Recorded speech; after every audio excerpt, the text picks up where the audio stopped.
When I signed up in my network marketing company, I got a phone call from a friend that said, how'd you like to come check out this networking group? And I'd never been invited to a networking group. It was in Scottsdale, Arizona.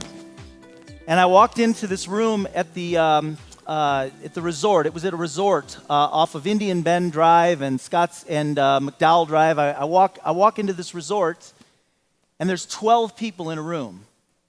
And I sat down, and at one point, they went around the room and everybody got a chance. And at this point, I had never signed up anybody into this program. And they went around the room. They asked everybody to give a little 30-second introduction. And I gave my little 30-second introduction. And when it was over with, a few people came over to me and handed me their business card and said, I'd like to learn more about that. And then during that meeting, they said that we've got 4,000 chapters across the United States. And around the world, 6,000 chapters. And I'm going to tell you, as a network marketer, where my brain went. I started thinking, you mean to tell me there are meetings that are already set up, that somebody else has already paid for, with groups of people that get together on a weekly basis, the same people get together on a weekly basis, and they want to hear what we have to say. That's why they're getting together, because they're all sharing referrals with each other. And I got kind of excited about that. And so I joined the chapter, and every week I would look for opportunities, like Eric talked about, look for opportunities to serve the other members of the chapter, to give referrals to the other members of the chapter, and I started getting referrals. I joined the chapter, and I went every single week. And I've been a member today of this. I've been in 3 chapters over the course of the past 13 years, belong in one chapter for the past 5 years, where I go every single week, and if I can't be there, I look for a sub. Your most valuable asset in this business is your network. It's your most valuable asset. And I read Harvey McKay's book, Swim with the Sharks Without Getting Eaten Alive. Eric was talking about that. I read that book years ago, and in his book, he said, if you want to predict the future of someone's income, look at the size of their Rolodex. And this one little statement, it's the only thing I remember from the book, but this one statement changed my life. When I read that quote, I had never sponsored a single distributor in network marketing. If you want to predict the future of someone's income, look at the size of their Rolodex. And I know that some of you, I'm just going to ask, raise your hand if you don't know what a Rolodex is. Seriously. There's a few of you, not many. A Rolodex is one of those antique things that you see at the thrift store that you put business cards in. Today we carry our Rolodex around with us in our phone. But he said that, and what Harvey was saying was that your network is your most valuable asset. And so when I was young, long before I had sponsored my first distributor in network marketing, I started collecting business cards from people and looking for ways to serve those people and stay in touch with them. And I did that for years. And I literally collected thousands and thousands of business cards. Now I want to show you something and show you the power of this. I'm just going to put a little diagram up for you. So if you can imagine, each one of those circles represents a group of people. And each one of those circles, inside each one of those circles, there's a number. And that represents the number of people in that group. So in other words, this group right here has 40 people. This group has 10 people. This group has 40. That group has 20. This group has 15. Are you with me? What if there was an organization that had 6,000 of these circles with anywhere from 10 to 50 people in each circle? And what if each person knew 250 to 1,000? Not each circle, but if each person in the group. So 40 times 250 to 1,000. Are you with me? And what if there was a network of meetings that were already going on that you didn't have to pay for? Do you see how exciting this can become? Because in one network, this particular one that I joined was one called BNI. It's the one I've been a member of. And how many in this room are part of BNI right now? Probably 10%, maybe not 10%, but close there, 5%.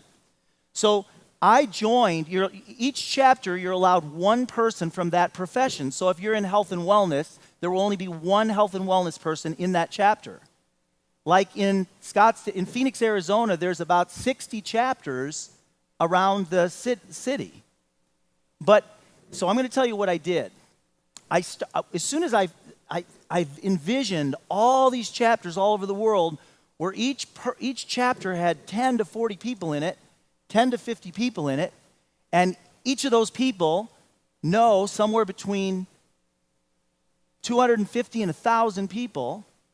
And I thought, in the one chapter, if I could get to know every single person in that chapter to the point where they're my friends, not because I'm trying to get something from them, but because I want to get to know them, and maybe we could help each other, then maybe they'll feel comfortable enough to refer people to me.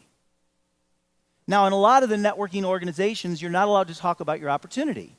The one I belong in, you're not allowed to talk about your opportunity. However, I consistently sponsor new distributors from that organization. Here's why. Because I'll sit down with them outside of the chapter meeting, and we'll get to know each other, and I'll look for ways to serve them, and inevitably they know people that want to make money. And sometimes people will start using your product. Here's the short-sightedness of a lot of people. They join one of these meetings, they look at the little tiny group that's sitting there, they sign up 3 or 4 people, and then they leave. Big mistake. It's not about who's in the chapter. It's about the people they know and how you can serve them. So the better you are at making friends with the people in your chapter and getting to know them, the more comfortable they'll feel giving people to you. That's why it's important, giving referrals to you. That's why it's so important to join a chapter and stay there and go there every week and get to know the other members of the chapter. So here's what I find this really interesting. In our high-tech world, the world we live in today, the first 2 things that someone does when they start a business, any business, traditional or network marketing, let's talk traditional business for just a minute. What are the first 2 things that someone does when they start a traditional business? 2 things. Before advertising, they set up their URL, right? And they get their business cards. Even in today's high-tech world, most people, they're not even in business until they have their business cards. Why do people print business cards? The reason people print business cards is because they want to give them to you. That's why they print them. When you ask somebody, how many of you have been to a networking event before? How many of you have had the experience of going to a networking event and have people throwing their business card at you? You know what I'm talking about. So when you ask somebody for their business card, they'll give you 5. They're there because they're trying to sell you stuff. I love going to networking events because they want to give me their business card. And that's a starting point. And then my job is to look for ways to serve them. So would it be all right if I gave you some tips? Okay. So I'm going to give you some specific tips of things that you can do to make this work for you. And just to give you an idea, so here's what I did. I have a weekly training conference call that I've been doing now for my team for, 30 years with 2 different companies. But it's the same conference call. I just do different training every week. And when I started with the company that I'm with now, I had a very tiny group on my first conference call. I think there were like 4 people. But I had just been invited to this networking group, and I started to see there's all these chapters. So I told the group, I said, might be a good idea for you to check out a chapter and join it. And there'll be people there that want to hear what you have to say. And as long as you understand the concept of the way the thing works, you'll get referrals. And then you might want to, as you're building your team, might want to encourage other people from your organization to join some chapters. There's lots of different networking organizations out there. Lots of different companies that do it. There are some where it's just one chapter. And there are others where there's a whole bunch of chapters. This particular one happens to be the largest in the world. And I can tell you right now, most of the chapters your company's not represented in those chapters. Most of them. I can tell you that right now because I've visited many and I've been in one for many years. I've been in a few for many years. So I started on my Monday night conference call encouraging people to find a chapter in their city. And then my conference call grew to 15 people, and then 50 people, and then 150 people, and then 500 people, and then 1,000 people, and then a couple thousand people. And on lots of the calls, I said, you ought to find a networking organization to join, because there's people there that want to hear what you have to say. And they're meeting already. You don't have to set up the meeting. You'll increase your skills, you'll get better at networking, you'll learn networking skills, and you'll begin to build your team that way. And so I started promoting that, and within 1 year, my team was in 250 of their 4,000 chapters in the U.S. And we became the largest customer of that organization. And so the founder of that network wanted to meet our founder, and they created a strategic alliance. That's creating an opportunity. It was a strategic alliance. Now, there's no contractual arrangement there. It's just that the founder of the networking organization agrees to promote our network marketing company, and our network marketing company agrees to promote that organization. That's it. So he's written about us in his books, he's talked about us on radio shows, and we promote the heck out of it because we both benefit. So we created that opportunity. And today, we're probably in 900 of the chapters. Now, can you imagine if your team was in 900 chapters, where each chapter had somewhere between 10 and 50 members, of which each person knows 250 to 1,000 people, and you're teaching your team to connect with and make friends with those people in the chapters and serve them, right? So let's talk about some real quick tips here.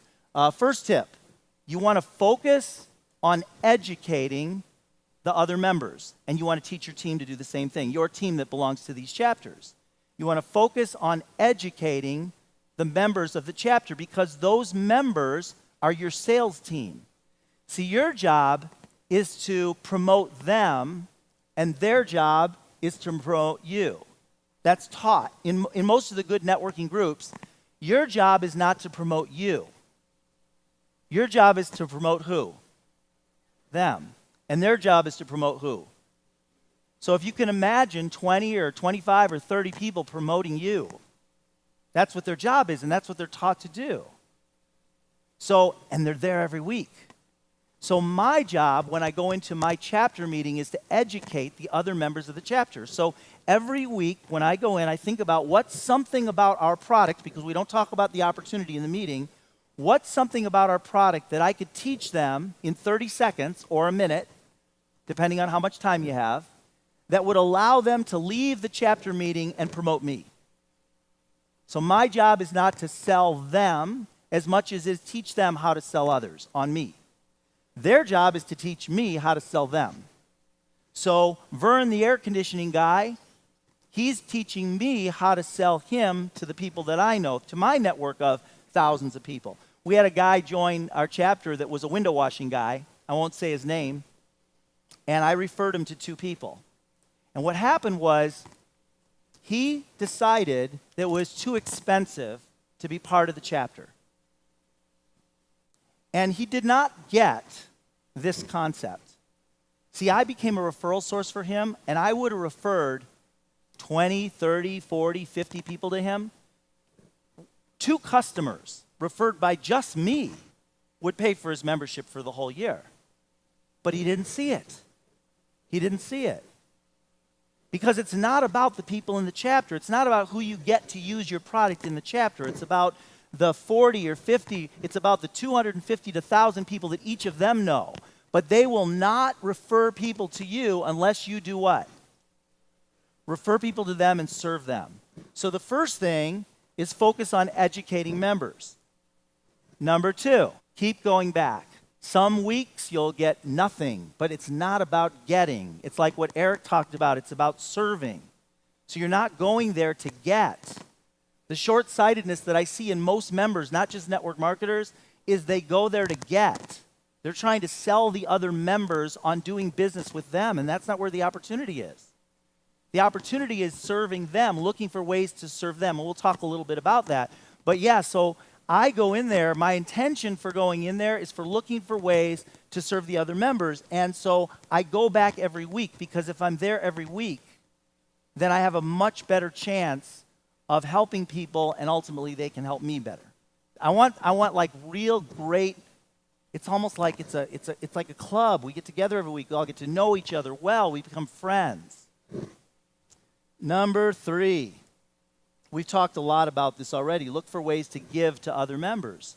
So for example, if I know that if I've got a tree trimmer up on Mount Charleston that's cut down some of my trees, and my next door neighbor has some dead old trees that look like they're getting ready to fall over on his house, I might say to my neighbor, you know, I have a guy that cut down some of my trees. He's in our chapter. He's a tree trimmer. His name's Jim. He did a great job, and you might want to look at getting these trees cut down because at one point a storm's going to knock them into your house.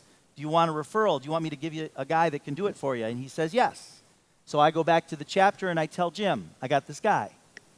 And that's all I do. And the result of that is I get referrals for what I do. Does that make sense? Yeah. So I look for ways to do that. Somebody just moves to town and they're renting and they're thinking about buying a house. I got a realtor in my chapter. Going to refer them to that realtor. So I look for people in my network that I can refer to the people in the chapter. Okay, number 4. They will not refer people to you unless you've earned their trust. It's a litmus test. So I've had people come to me and say, Jordan, BNI is not working for me, or this networking organization's not working for me. I've been there for 8 months and I'm not getting any referrals. What did they just tell me? They haven't earned the trust of the other members of the chapter, because if they had, they would be getting flooded with referrals. Flooded. Like they can't keep up. That's what happens. Every single week now, after being in the chapter for 5 years, every single week, I get 3 to 4 referrals from a group with less than 20 people. 3 to 4 a week.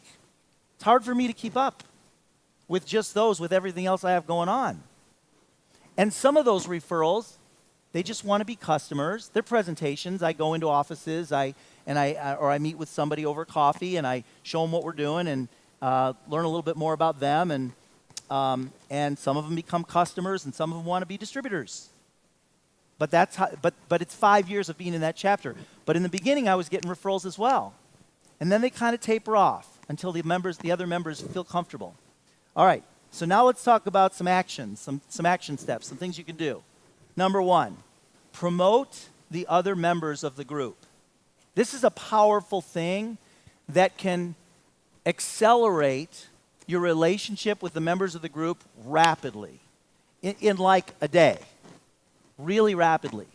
So when somebody in the group performs a service for you, like let's say you've got a guy that does construction in the group and you invite him to come, or a fix-it person. There's a lady in my group, her name's Deb, and she has We Can Do It handyman service. And so she's done a lot of work for me. She and her partner have done a lot of work for me up on Mount Charleston and a little bit of work on the strip at the condo.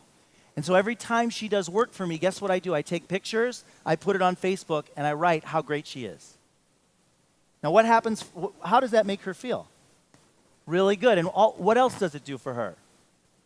It gives her with all my community, with the friends on my Facebook, it gets her exposure, right? So she gets more business. She has gotten a ton of business from me. In fact, there's even people in this room that she's done work for. So yeah, Karen, thank you. Yeah, and others. So I promote, because if she does a good job for me, I'm going to let other people know about it. But that's an example. You want to look for those opportunities to promote other people within the group. And number 2, under actions, this is a big one. Set up one-to-ones, one-on-ones. And again, the purpose of setting up the one-on-one is for you to get to know them and them to get to know you. So it's the error that I see a lot of people make is that they get together with another member of the group with the purpose of giving a business presentation. Not a good idea. The purpose of getting together with that member is to learn about their business and ways that you can refer people to them and understand in more detail what services they provide and how and who's a perfect customer for them, and then you'll have an opportunity to do the same for them. Yeah? Okay, and then the last one is ask for introductions. In the networking group meeting, when they come around to you, because at every one of those meetings, you'll get a chance to spend 30 to 60 seconds, and then usually every few months, you'll have a chance to do a presentation, where you do like an 8-minute presentation. But when they get around to you, one of the things that you can do is you can let the other members of the chapter know, because again, they're there to promote you. That's why they want to hear what you have to say. So you want to let them know what a good who you want to meet, what a good introduction would be for you. So for example, let's say you're in some type of a health and wellness network marketing company and you want to meet fitness instructors. Does that make sense? So you would say at your chapter meeting, I would love for you to just introduce me to some fitness instructors. If you know a fitness instructor, I would love to meet that person. That would be a perfect way of asking for an introduction. Or you might say, I want to meet business coaches. Maybe your company or your product would be a great product for business coaches. So you would say, if you know a business coach, I would love to meet that person. Or maybe your product would be a great product for a company, small business owners, startups, let's just say. You might say, I'm looking for people that are starting a business. Who do you know that's starting a business? I would love to meet that person. So those are some of the tips, and I will tell you this from my perspective, because just like Harvey Mackay said in his book, you can predict the future of someone's income by looking at the size of the Rolodex. Because when you go to a networking group, people want to give you their business card. Because of that, and because there are networks out there of people that if you do a good job of adding value in the network and getting to know the other members and then promoting your team within the network, I believe it's one of the quickest ways to growing a very large, fast-growing, successful network marketing business. So thank you very much, and I appreciate your time. Thank you. Thanks.